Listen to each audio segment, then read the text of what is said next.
This week's headline of the Standard has positioned Joshua Igara as the man East African banked on. This is followed by the fact that he has transitioned from being the CEO of KCB, where he handed over to Paul Russo as the new CEO of KCB. At the same time, we realized that when Joshua Igara took up the bank had 2 million customers, and he has left the bank at 17.3 million customers. In the same week, President Uhuru Kenyatta talked about his scorecard on the Madaraka Day. He did not want politics in it. His deputy never spoke. Raila Odinga never spoke. No one spoke which was political, but he just focused on his legacy. And his legacy said that he was a president for 9-10 years. And he said that the amount of infrastructure he has put in place is larger than the infrastructure which has been put in place by the 3 first presidents, plus the colonial masters who are there before, which means he's performed more in 9 years than what has been done in 123 years in terms of road infrastructure, in terms of education, in terms of health, and in terms of many other things that he has been able to put in place. In the same week also, I launched a book called Strategic Thinking, 10 Lessons from 1,000 Strategic Plans. In one of the chapters of this book, we talk about romanticized leadership.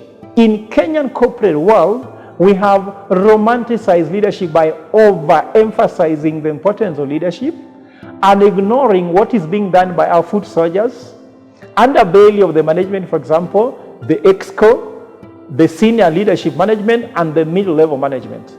So in this book, we try to explain why are some CEOs very successful in some companies, when they are moved to different companies, they perform poorly. We saw Kipngetich move from KWS to Uchumi, and Uchumi died in his hands.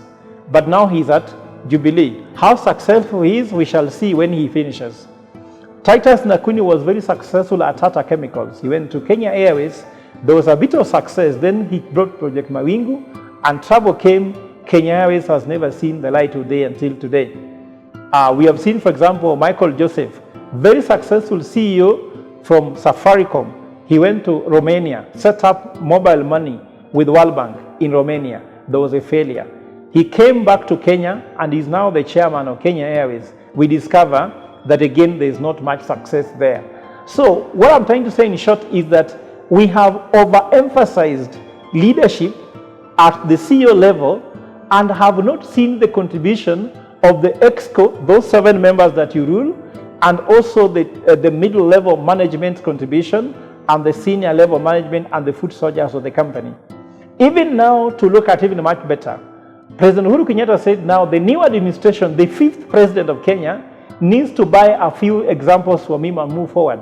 Which means that if that 5th president succeeds, we cannot say his success is only attributed to his own leadership attribute, but we can put it in situational leadership or context by realizing that what the president did before, that's President Uhuru Kenyatta, has to do with has added some advantage to the 5th president who will take over from a country which has been stabilized if he leaves the country in a stable way, peacefully, economically, politically, and socially.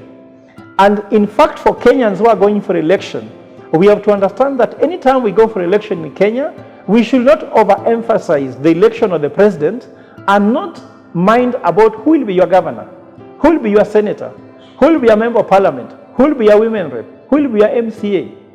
Because if you only have the head, which is the president, as iron head, but you have a weaker Senate, we have a weaker parliament, which will pass legislation to help the president execute. So overemphasizing on leadership at the top level at the expense at the lower level is romanticizing strategy.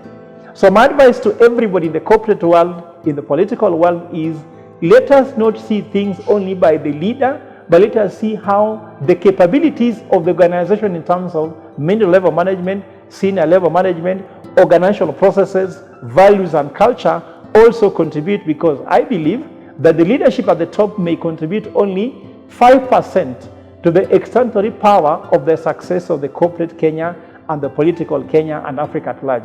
Thank you.